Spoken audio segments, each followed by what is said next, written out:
ขอถามนิดนึงเมื่อวานนี่มีเวียดมาถามว่าพรซื้ออูน้ำเพิ่นแหละบ่ได้จ่ายเงินสินะยังบ่ได้จ่ายเงินสินะแม่นสิบ่ฮู้ครับบ่ฮู้อ๋อเนาะพอบ่ได้เคยดาวจักเทื่อบ่บ่ได้เคยดาวจักแสดงว่าเรามาตู้ซื่อซะเนาะน้องน้อยว่าสิฟังอยู่บ่บ่โอ้อันนั้นอีกเครื่องลึกตัวโอ้เป็นตาย่านแท้เนาะตัวสบายดีเด้อน้องเด้อสบายดีจังน้อยพี่น้องเอ้ยเนาะอากาศร้อนแห้งคือเก่ามื้อนี้เนาะเป็นได้ไดเมื่อยเพียมาแต่ใช้แดดดิยังเหนียวใส่หัวเฮ้ยไม่จันจ้ะจันบ่ไม่จันอยู่ที่ไม่จันลายบ้านนี้ยังดำอยู่เนาะมาเมื่อก่อนนี่คือยังดำอยู่แล้วจะเป็นยี่ไรโอ้อยู่โอ้ยไม่แข็งไม่แข็งบ่มันห่อนได้เนาะไม่แข็งมันเป็นสีแดงสีทองไม่แข็งน้ำส้มโดยเอาไปให้ยายเพิ่นเด้อกินเย็นๆพี่น้องอากาศมันร้อนเนาะ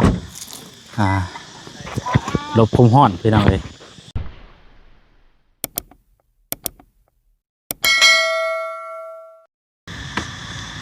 พี่น้องเลยกราบทักทายสบายดีเด้อเนาะสบายดีพ่อแม่พี่น้อง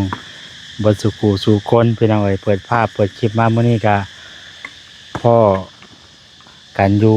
บ้านน้องน้อยคือเก่าเพิ่นกำลังพาคนดินเนาะสบายดีเด้อสบายดีกำลังพาคนดินเนาะยังเดือดจังห้องมื้อนี่ฮะสบายดีพ่อสบายดียังเดือดจังห้องมื้อนี่ยังห้องหนึ่งบ่ยังเดือดห้องเดียวกล้าว่าแล้วบ่มื้อนี่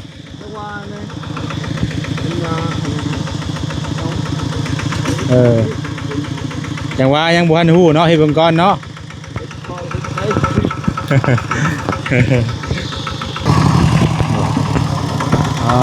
เป็นเอาเลยถือว่าหลายรถเติบได้นี่เนาะ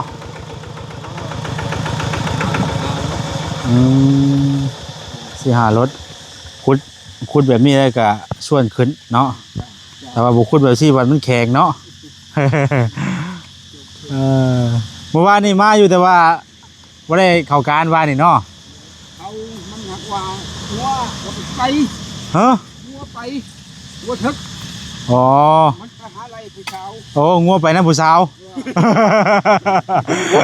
เห็นผู้สาวโอ้ยเนาะงัวไปนะผู้สาวแล้วบ่ได้อันมาชับบาดดิโอ้ยพี่น้องเอ้ย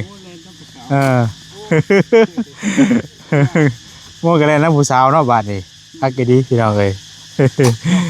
ก็เลยบ่ได้มาอันเฮ็ดเวียกช้ำเนาะอันสิขอถามนิดนึงเมื่อวานนี่มีเวียดมาถามว่าพรซื้ออูน้ำเพิ่นแหละบ่ได้จ่ายเงินสินะยังบ่ได้จ่ายเงินสินะแม่นสิบ่ฮู้ครับบ่ฮู้เนาะพอบ่ได้เคยดาวจักเทื่อบ่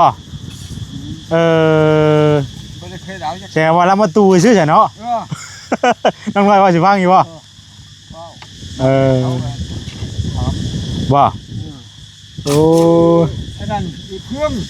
ว่าคันว่าคือว่าพออยู่กับสิฮู้แล้วล็อกวานนี่เนาะอีกเครื่องมันเคยไปหาตู้โทรที่เบียดคนเบียดมันเคยแบบว่าแนมเบิ่งได้เห็นผู้ใดสินั่นแหละก็เอาซื้อพื้นมาอ้างให้ซื่อเจ้าแล้วนี่ก็มีพี่น้องเอ้ยเนาะพากันเว้ากันอยู่เมื่อวานเด้อกระจายให้ได้อยู่ซ้ำอัน80,000น่ะว่าแต่ว่าเฮาก็บ่อยากจ่ายไปว่าบ่ยังบ่จักอีหน่อยแนวยังบ่สิไปจ่ายสินะก็เลยยังบ่ได้พากันจ่ายบ่ฮู้เนาะเฮาก็เลยบางเทื่อจ่ายไปแล้วรถบ่น่าบ่ได้เพิ่นมาเว้าอีกก็บ่ฮู้แล้วเนาะง่ายหลายก็ได้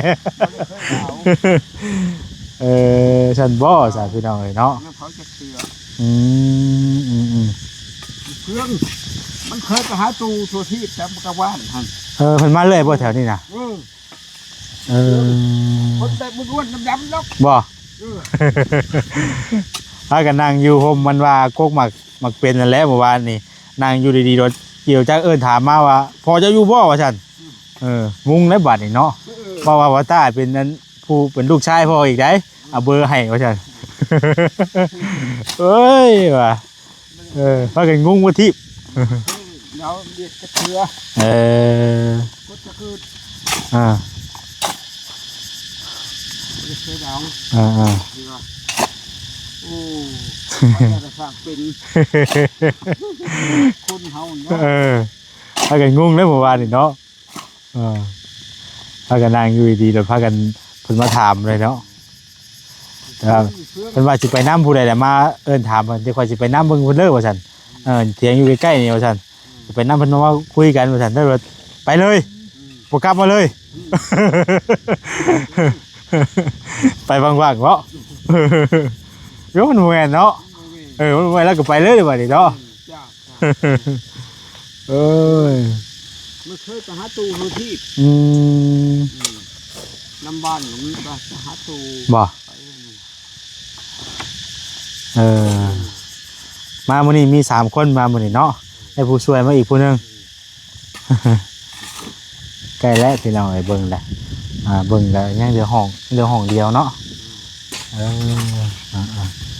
เหลือห้องเดียว ขุดหลำนี่อยู่ แต่ว่าเฮาก็ใส่เพื่อไว้เนาะใส่เพื่อไว้อีกนิดนึงเพื่อว่ามันยุ่มมันหยังบ่เด้ มันย่อม พอดีแล้วสักหน่อยก็คนดินเขาเต็มแล้วก็ช่วง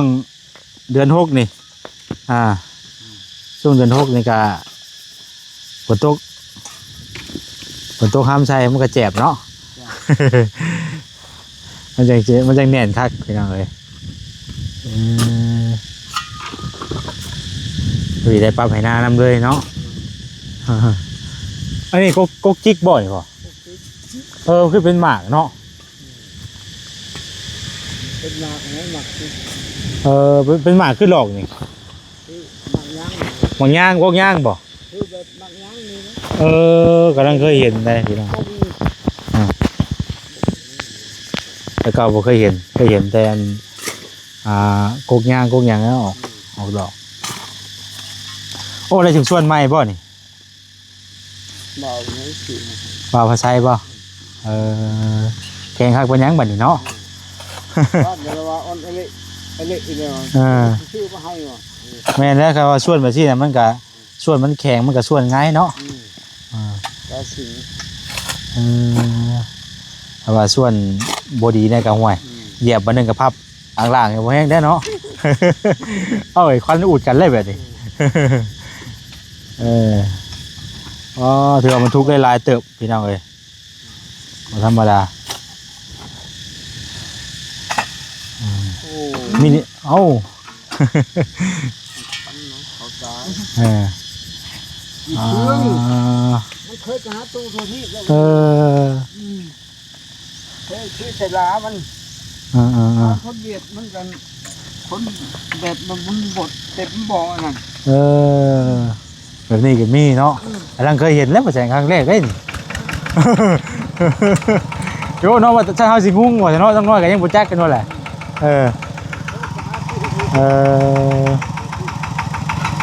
เราเฮ้ยดึกได้บ่โธ่คักไปหน่อยมาพี่บาทนี่เนาะมาเบิ่งเพิ่นดินคนดอนไปหน่อยว่านี่วันนี้บาทนี่ลึก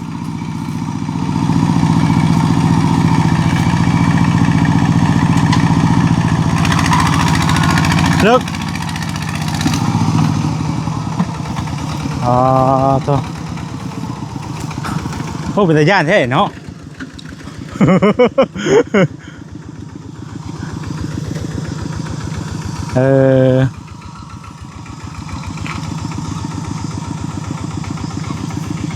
คักๆพี่น้องเอ้ย เขาปล่อยหลังเข้าเขา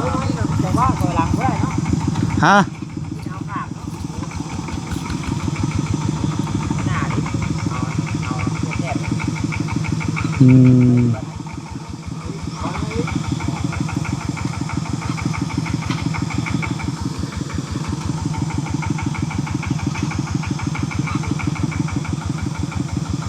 ไหนบ่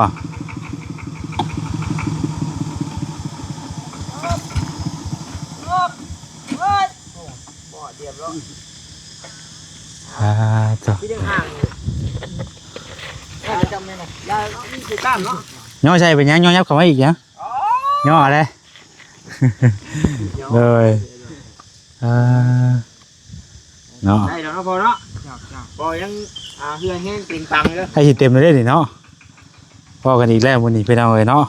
ตอนค่ำๆแรงๆคือเก่า ได้ช่วงนี้ได้บ่เดี๋ยว ฮะ ได้ช่วงนี้แล้ว แม่นแหละ เด็ดนี้ก็ไม่ได้เลย ยืนโต้ไม่ได้นะ ไปหน่อย นี่ก็ไม่ได้เข้าหามุ้งเลยบ่เนี่ย ออกกำลังกายเดี๋ยวว่าตาเนาะออกกำลังกายอีกแล้วอ่ะ เพราะว่าอยู่ข่อยนั่นบ่ได้มีเงินมีคำมาซอยมีแต่เหือแต่แห้งข่อย ข่อยคือกันแล้ว แน่นอน ข่อยก็ไม่ได้มีเงินมาซอยเอ้ยพี่น้อยเนาะ ตากล้องเลยจากป้าใช่เหรอป้า เนาะสบายดีเด้อเนาะบ่จิตเบาผัดไส้บ่ผัดไส้เลยเนาะว่าผมเห็นเปลี่ยนซื้อช่องได้หมดเลยว่าพูดว่าสิว่าซื้อยังกันนะซื้อช่องเป็นยังไงเดี๋ยวนี้นะฮะ ใส่กบ ใส่ก๊กบ่เดี๋ยวดิ เกินน้องผัดไส้คือ เอาแต่แรกๆน่ะยังก็ตุ๊ว่าบ่ฮอบบี้บ่ หลายซื้อ เป็นจักเทื่อได้ล่ะ นับได้ เป็น บ่าวตัวบี้ซาแนล เออ แล้วก็หลายอยู่ เป็นมันมีปัญหาในช่องบ่ได้ว่าในใด มันบ่ถึงใจมันบ่คักในใจดีนะ เห็นบ่พี่น้องนั่นแหละค่อยจะงงนะสิเอิ้นชื่อช่องนี้ได้สินะแต่ว่าหลักก็คือน้องตัวบี้เนาะ ผัดไส้ ถ้าผัดไส้เนาะชื่อเฮาอีดีผัดไส้แม่นบ่ แม่น ผัดไส้เนาะน้องผัดไส้พี่น้องเอ้ยขออภัยนำหลายๆบ่แชร์ก็ได้พี่น้องเอ้ยเนาะ เปลี่ยนรายชื่อมาทางได้ใช่ พากันมาแต่บ้านอัน ไม่คือ มันประตูต้นยางพากันไปหันแล้วก็พากันออกมาพี่วันนี้นะมาแวะมาหาน้องน้อยเพิ่นอีกก่อนว่าวันนี้ก็มาแล้ววันนี้ก็ แต่ว่าบ่พอทั้งพ่อเพิ่นมาเฮ็ดเวียกอยู่นี้ถามเราที่นี่ว่าง่วงบ่เห็นเราอ่ะง่วงไปน้ำผู้สาวเราอ่ะ ง่วงไปน้ำผู้สาวก็เลยมันบ่ได้มาเราอ่ะ เลยอาจารย์เดียวสิเข้าไปหาท่านน้องน้อยเพิ่นก่อนเนาะเพราะว่าอากาศมันร้อนเนาะเกิดนี่ขึ้นนิดหน่อย เห็นจากเด้เนาะเบิ่งก่อน แลบลิ้นออกล่ะ พี่น้องเอ้ยเนาะโอ้ทางน้อยเพิ่นพี่น้องไล่อย่างเด้เนาะสอบปักใหญ่นึงอันนี้เนาะ ชอบเข้า ตัวสบายดีเด้อน้องเด้อสบายดีน้องน้อยพี่น้องเอ้ยเนาะอากาศร้อนแห้งคือเก่ามื้อนี้เนาะ จ้า เป็นได้เมื่อยเพลีย แห้งมาแบบ มาแต่ไส แดดน้ำแข็งน้อย เอ โอ้ อ แดดดิ แดด แดดไม่จงกับใครแดดไม่ใช่หรอ แดดแห้งอีดีเนาะแดดใหม่แดดแห้งไม่ดีพี่น้องเอ้ย เฮ็ดเวียกก็พอได้แต่เฮ็ดแต่ช่วงนี้แหละเนาะพอได้เฮ็ดแต่ช่วงนี้พี่น้องเอ้ยทางบอดี้เพิ่นมาเลยพี่น้องเอ้ยเนาะได้เข้าบ่มื้อนี้ไปซื้อมาให้นี่ มาใส่คน โอ้ เรา มาว่าใส่คนดอบ่ โอ้สำหรับสิกินบาดนี่เนาะสอบพวกใหญ่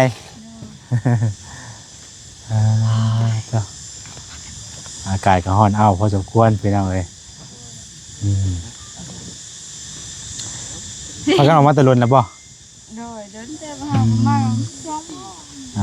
กำลังมาบอก2 โมงมีไผแน่มามื้อนี้ บ่าว เบาเงาเบาตัดใจ หลายคนเนาะ เบามาเบานิ้วกับลืมเหมือน ไล่จากรถแล้วมื้อนี้คนดินยังบ่ได้คนบ่เจ้ายังอยู่ได้โอเคเอาไว้เนาะ ยังเหนียวใส่หัวเฮ้ย ไม่จันนะจ๊ะ ยังจานบ่ ไม่จันเยอะ ต้องเงิน วันที่ไม่จันลาย บ้านนี้ยังดำอยู่เนาะมาเมื่อก่อนนี่คือยังดำๆอยู่แล้วจะเป็นเย่ไรโอ้อยู่โอ้ยไม่เข่งไม่เข่ง ไม่แข็งบ่มันห่อนได้เนาะ บอไม่แค่มันเป็นสีแดงสีทอง ไม่แข็ง เดี๋ยวสุการนี่เนาะ ยังมีบุรุษได้เนาะ ว่าย่อมผลิตบุญลงไฟ พายพาไป ไปเด้อบ้านแน่เด้อวันที่11 ให้สิพาไป ฮะ ให้สิพาไป อ้าวจ้างรถไฟ จ้างรถมีเงินไปสิพาไป เอาจ้างรถไฟเลยก็ไปลงเงินบริ เอาไปดูเพื่อนเรา เจ้า ไปถามเขาเจ้าจักบ้านจัก จะคิดไปลงบ่อนใด บาลีไพ่ประจักษ์บาลี เราตามทางไปเรื่อยกับพ่อเราเคยมาดีนะ เขาที่มาตีเขาว่า เอ้ยเนาะ สบายดีเด้อ เด้อสบายดีสวัสดี ฮ้อนบ่ ฮ้อน ข่อยคือเป็นฮ้อนบ่ได้บ่ไงเสือกเพิ่นนี่ จะเป็นเกลือที่วะ บ่ได้ฮ้อนบ่ได้ มาฮ้อนนะพักกันใส่เสื้อกันยาวที่วะพักกันฮ้อนได้บ่ได้เนาะบ่เฮาบ่ใส่ไว้ให้แหมเลยเนาะเฮาบ่ใส่ไว้ให้แหมได้พี่น้องเอ้ยพี่น้องเอ้ย ทีเดียวเราบ่ค่อยทางไหนไกลเลยเนาะ ในอีกห้องนึง อีกมือหนึ่ง2 มือไปแล้วเนาะเราเห็นมืออื่นมือฮื้อว่ามือฮื้อเนาะ ให้มันแล้วเราไปยังตัวลายคนนี่ เมียนบอก ผมมื้อนี้เราไปยัง ไล่จะพูดรถแล้วป่ะ ไอ้เอาล้างรถไอ้ลี่นี่ก็คันหนึ่งรถบาเซน ข้างล่างเมื่อกี้นี้ เอามาจากแล้วไว้ได้ได้3 คันเลยบัดโอ้ดองน้อย แต่มันแพงๆอีกที่วันนี้ นี่จะ50แล้วมื้อนี้ 51 โคตรโพเห็นว่า เดี๋ยวเอากะกับน้องคนไทยก็ใส่กระตามันก็ได้เจอละส่วนเนาะด้วย เอาล่อสุกก็ได้ปะเอาล่อสุกนะพูดเอาล่อแรงนะยุ่ง ก็บ่มีอีกบัด ฮะ ก็บ่มีอีก แล้วไป ตักแค่ทุกอย่างเลยโอ้ยนั่งไม่ได้กะ ใครมาสอนมาสอน เดินตักไข่มูเพื่อนละ ตามสบาย โดยวันนี้ไปวันนี้น้ำน้องเพื่อนวันนี้ก็ได้เนาะเดี๋ยวเพื่อนก็เอาดินร้อนเข่าไปหน่อยเนาะใกล้สิแล้วอะไรเงี้ยเดียวห้องเดียวไปน้องน้อยไปเอาน้ำเย็นๆไปให้ทั้งผู้เป็นคนดินคนร้อนก่อนพี่น้องเลยเนาะ ป้า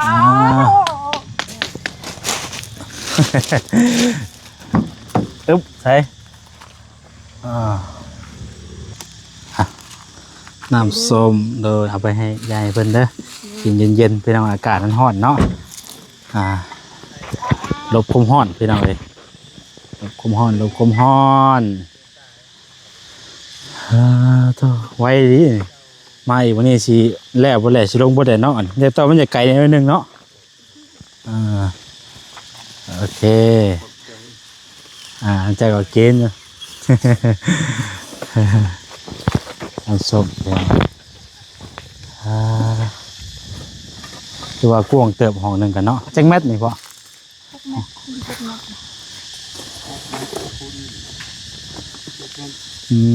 6 เมตร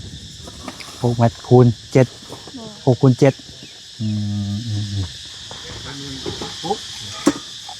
ทั้งนั้นบ่6ทั้งนี้7เนาะ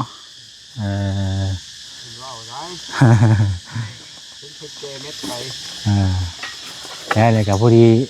ดีงามสำนิเนาะพอดีงามพี่น้องบ่น้อยบ่ใหญ่พอดีอยู่ขาดเฮ็ดแล้วก็พอดีเป็นตะแพง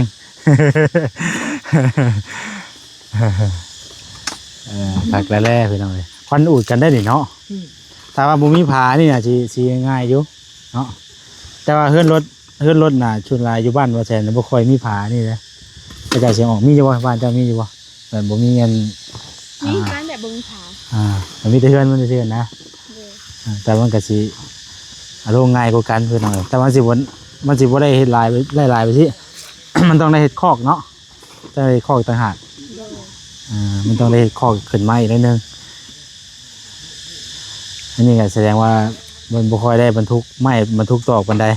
ส่วนลายเพิ่นเฮ็ดเฮือนเพิ่นนั่นน่ะเพิ่นจะบรรทุกไม้เนาะบรรทุกไม้บรรทุกตอกนั่นแหละพี่น้องเอ้ยส่วนลายก็ได้เนาะโอเคแหละเด้อน้องเด้อเนาะมื้อนี้ก็บ่มีหยังหลายพี่น้องแวะมาถามไทยคือเก่าหั่นแหละ ถามไทยถามข่าวคือเก่าหั่นแหละพี่น้องเอ้ยเนาะบ่ได้ว่ากันยังบ่ได้เมื่อหรอกเนาะก็สิยังนั่งอยู่นี่คือเก่าหั่นแหละพี่น้องเอ้ยค่ำเติบพุ่นได้จังสิเมื่อเจ้าออกมากับไผมึง ย่างให้แหวนออกมาตอน2 โมง ย่างออกมาตัว เฮ็ดเด้อ ผมจะเปลี่ยนสีเนาะย่างออกมา แม่ อักแน่ดีพี่น้องเอ้ยสาวสังใดก็ดีใจนำทั้งน้องเพิ่นหลายๆเด้อน้องเด้อเนาะโดยสบายดีเด้อพี่น้องเอ้ยไปให้เพิ่นคนดินคนดอนลงใกล้สิเบิดแล้วนะพี่น้องแล้วก็จังสิพากันไปขุดเอาต่ออีกประมาณนี้จัก 2-3 รถก็เต็มเนาะเอาต้องใส่เพื่อไว้อีกใส่สูงๆเพื่อไว้เนาะ ประมาณนั้นแหละพี่น้องเอ้ยเนาะจังไดก็ติดตามเบิ่งโซนของกันว่าสิจังใดเพื่อนน้องน้อยว่าสิเฮ็ดไปได้ขั้นตอนใดติดตามเบิ่งของกันได้พี่น้องเด้อเนาะจังไดก็อยู่ดีมีแฮงบ่สุขสุขคนขอบคุญขอบคุณทางผู้นักผู้ใหญ่เพิ่นหลายๆที่ซอยๆกลับมาตลอดเนาะทางน้องน้อยเพิ่นก็ได้ให้อยู่ดีมีแฮงพี่น้องเอ้ยสำหรับคลิปนี้ลาไปก่อนแล้วอยู่ดีมีแฮงบ่สุขสุขคนเด้อพี่น้องเด้อสบายดีพี่น้องเอ้ย